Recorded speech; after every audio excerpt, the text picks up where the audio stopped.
I'm Dr. Jeanette Raymond, psychologist, psychotherapist, and relationship expert, here with the next in my series on mourning a loss. And this video is going to talk to you about mourning the loss of your inner child.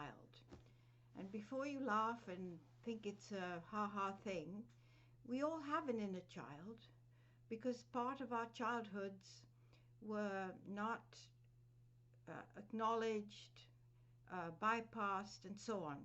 And the people it hurts the most are those children who had to grow up too fast, had parents who needed parenting, whose childhoods were cut short or forestalled or got stuck in a place. And they got to be the caretakers in life. And when they grew up, it was very attractive, people liked them, fell in love with them, wanted to be with them because they were so good at being the helpers, the caretakers. But inside, they don't really want to be that way. So this is a false image of, yes, I can take care of you, I can absorb all your pain, I'll be there for you, I don't matter. And so when they eventually find someone to settle down with, that inner child says, okay, now I've got someone in my life who's committed to me. Now I get to have my childhood back. It's not conscious, it's not deliberate, it's not planned, but it's kind of like when you're safe, you feel safe, you can do things that you wouldn't otherwise do because you've got what you need. You've got your support, your structure, your security, your marriage, your partnership, whatever it might be.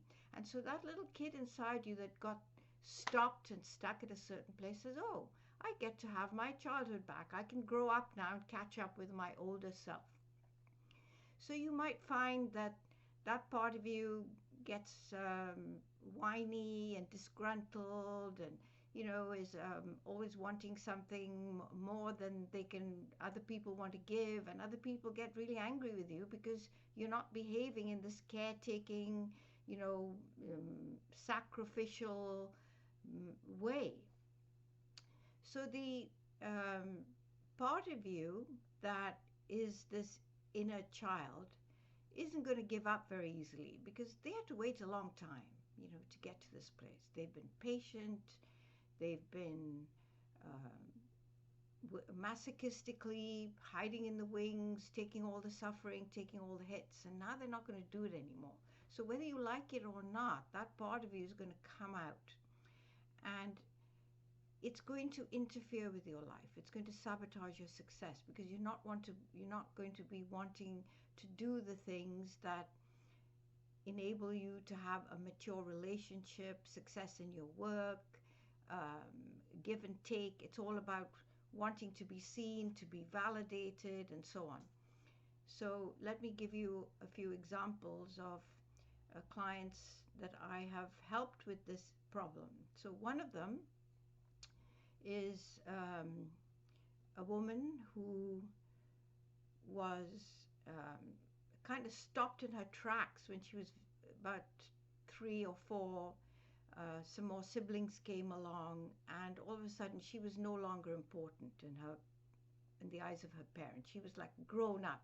You're supposed to be the older sister. You've got to take care of the younger ones. You've got to do that. You've got to be, better than. So she wasn't allowed to be a kid. And so she went with the I'll be good because that was the way of getting her parents' attention. But later in life, when she kind of settled down and had her own family, she got stuck again. That internal child's voice came and said, this is not good enough, that's not good enough, I want what I missed out on, I'm fed up of giving and giving and giving, and now I need to get the other side. And of course it disrupted everything. She was always envious and whining, and nothing was ever good enough. She'd push people away because they weren't perfect, they weren't acting as people who put her first all the time, and she couldn't tolerate it. So her whole life became disrupted until she started to work on mourning the inner child. Another example is a man who was always taking care of his parents because they were fighting all the time. He was the eldest in his family. His parents were always fighting, jockeying for position, using the kids as to take their side, to fight their battles for him. So he never had a childhood.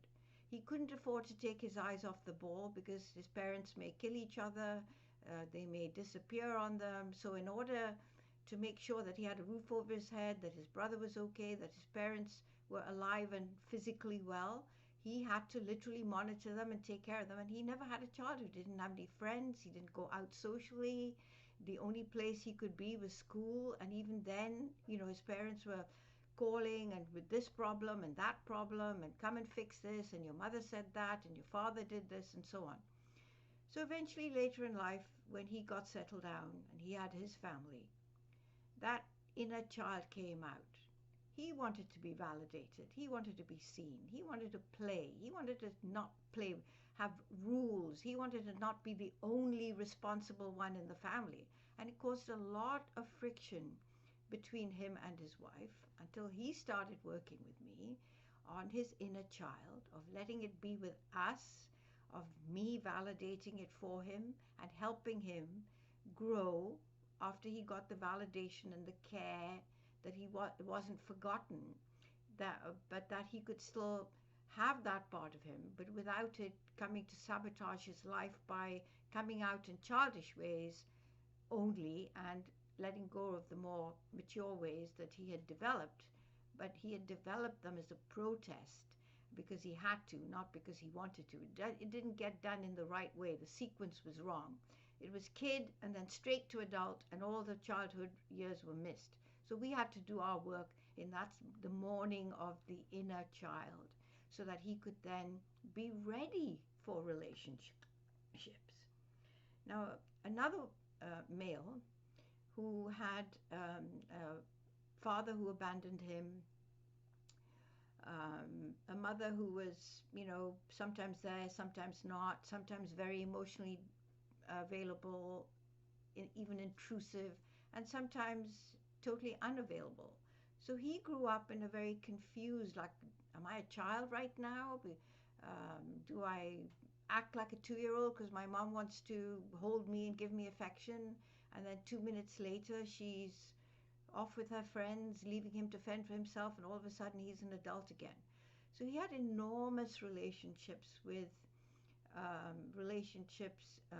later in life. He had issues with keeping boundaries. He didn't know what was safe. He felt terrified of losing relationships, so he would give everything and sacrifice himself all over the place.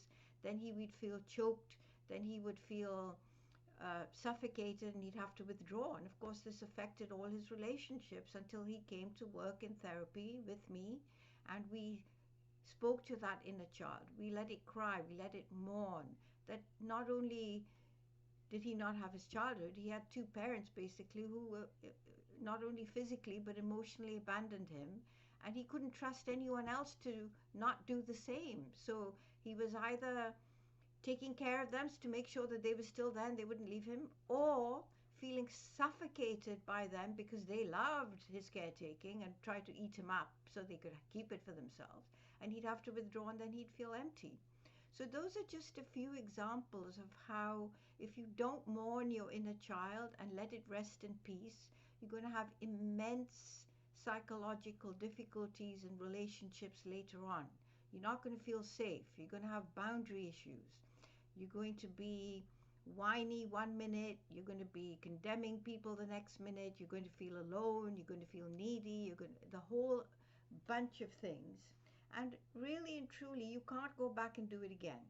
The wish for the inner child who is not mourned is that somehow, some way, magically, you get to have a do-over. You can go back and do it again with your new partner who will take the place of the parent you never had.